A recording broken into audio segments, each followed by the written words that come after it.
Ruben Z is my name, and I'm a Puerto Rican. You might think I'm black by the way I'm thinking. I'm going to address the 300-pound white elephant in the room. What do we do about Fat Joe?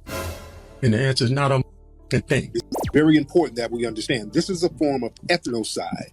Ethnocide is when the dominant society starts to erase the culture of a subgroup. When you start erasing their culture, this justifies erasing them physically. You see, when you start attacking their culture and their contributions, you start rewriting history. This is what they're doing now. They're in the process of rewriting history. And it's up to us, foundational Black Americans, on the grassroots to stop that narrative and combat that narrative. Everybody got their opinion, so now this is my opinion. Is no Black culture, like hip-hop is not Black culture. All the shit that made hip-hop, the building blocks of hip-hop, it was formed in the Bronx. Hip-hop is Bronx culture. The first popular DJs, DJ Kool Herc, Bronx cat. The first turntablist, Splash, Bronx cat. The first guy to do the scratch, Grand Wizard Theodore, is a Bronx cat, right?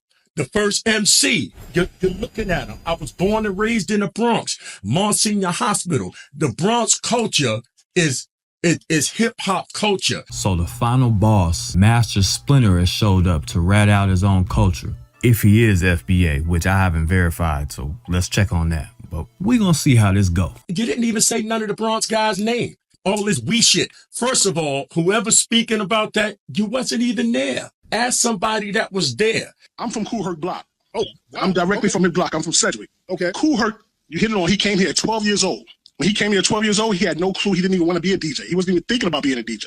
He was playing with toys. He said, I hooked up with some Black American kids and I got Black Americanized. They took me through the streets of the Bronx. They taught me the latest slang, the latest dress, the latest haircut. He said, I learned all this from Black American kids. All my friends are Black American. They took me to the first funk break parties, which hip hop didn't have a name yet. It wasn't called hip hop. They took him to DJs like John Brown. And then later on, he learned people like Grandmaster Flowers and a lot of other DJs. That's when he started learning he wanted to be a Black American DJ. He seen the breakdance was already around him. He wanted to be a breakdancer. Mm-hmm. Hip hop already existed. It didn't have a name yet.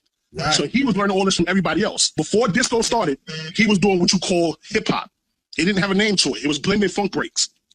He opened up for James Brown in 1969 in Yankee Stadium. Then you had another DJ called John Brown. That's where Herc learned how to learn the hip hop from. He was going to a club called the Plaza Tunnel.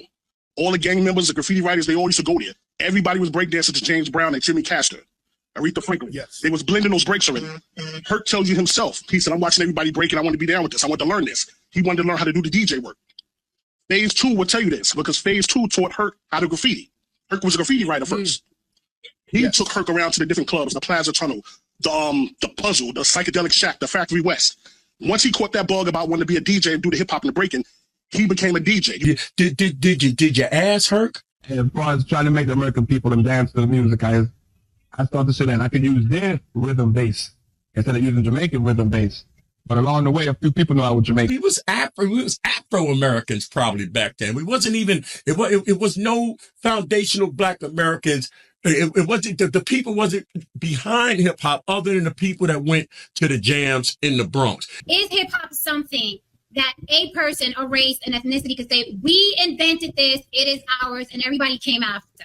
You know, hip hop was birthed in the Bronx, and hip hop holds no color boundaries or ethnic boundaries. Keep it a buck. I mean, hip hop, like basketball, was predominantly Black. Okay. And I remember, and my man Disco Wiz ain't here right now, but Disco Wiz, you know what I mean? We was friends in school, and he would catch flack from Puerto Ricans, Latinos. They would like stop him when we was walking and say something to him in Spanish. And I could tell that something was wrong because he would hand me his hat. Yeah.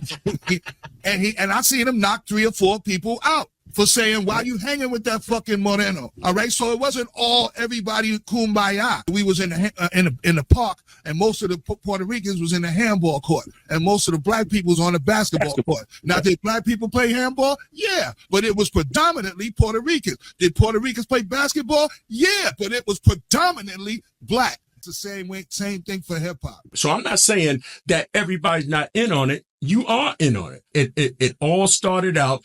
It was the X. And everybody took this. Wakanda took that. That was the Bronx. You know how they say they have hidden messages in movies? Well, you know, the Wakanda 2 movie, the Wakanda Forever movie, Black Panther 2, they had basically the Mexican culture, which was the Mayans in the movie, and the black folks fighting over this plutonium thing, which only the black folks had, and all of a sudden, oh, they have it too, you know, in the second movie. It's kind of reminiscent of the plot of that movie. Like maybe they're trying to tell us something. Maybe they're trying to tell us that certain people from within this other group are going to try to steal y'all culture, and there's going to be backlash about it, and it's going to cause a rift. Because I see some Puerto Rican cast and Jamaican cast in the comments who were like, man, no, it's Puerto Rican culture. Puerto Ricans 50-50 and Jamaicans created hip hop, you know, Kool Herc and Toastin', whatever the hell that is. And it's like, but then you got some Puerto Ricans and Jamaicans in a lot of these comment sections in these different videos, including mine, and they keeping it a buck. Like, I with y'all, you know what I'm saying? I appreciate y'all keeping it real. So going back to what I'm saying, to have this whole thing racialized, you know, hip hop is not divisive like that. We wasn't counting head. Oh yeah, okay, 9 and 3 Puerto Ricans. We wasn't doing that. We wasn't looking at people like that. Ja Rock, the first female MC that really, you know, she rocked with her. I didn't look at her like she was a broad. The roots of hip hop being Jamaican, absolutely false. My name is MC Sha Rock. I am a founding member of the MC/rap culture. It's not a thing to be divisive. That whole thing, we gotta put all that on the back page. Who's Puerto Rican? Who's black? You know what I mean? That's not the issue. Every time we'd go somewhere, and me and Tony would go together, they would say, hey, they will make announcements. DJ Charlie Chase and Tony Tone's in the house. So people would come over to say what's up to us, but they'd walk over to me and say, yo, Tony, what's up? And because they knew Charlie Chase was bad on the 1 and 2s, but they figured the black guy was Charlie Chase because they couldn't picture a Puerto Rican rocking the 1 and 2s the way they heard it on the cassettes. And Tony would say, no, I'm Tony. That's Charlie. And they'd have this stunned look on their eyes like, really? You know, like for real, they don't believe it. They wouldn't believe it until they actually saw me play, and then they accepted it then. But the problem that I was having with that was that I was getting a lot of pushback. There was a lot of prejudice in the sense that the blacks were telling me, you know what, man, go back to your cowbells and your music. You know, you don't belong here. And then the Hispanics were telling me, what the hell are you doing, man? What are you doing playing that Jungle Bunny music? You know, and I was getting criticized by both sides. If you could say black people build hip hop, you didn't build.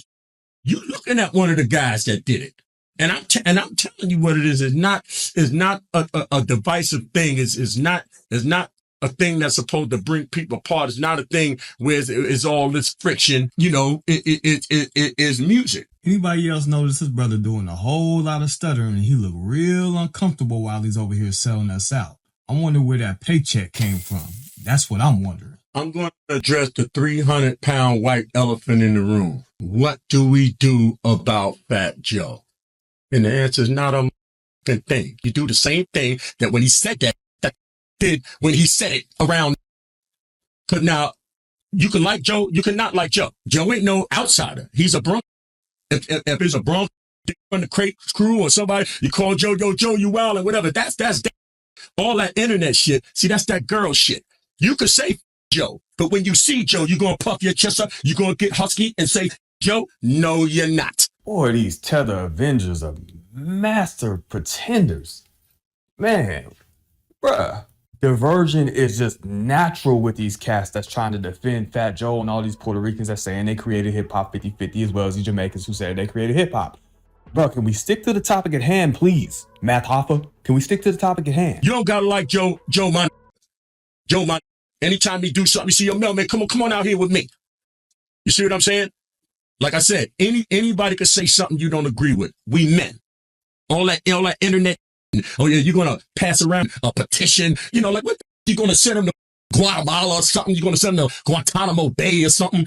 You know, anybody got an opinion? See, really, I don't really have a dog in the fight. I know I was there. I know everybody else that's talking about it wasn't there. But the thing, as far as that personalized it for me, was that I read and it was in one, and they called Joe a white Puerto Rican. I don't know about all that. He's Puerto Rican. You agree with it? You don't agree with it?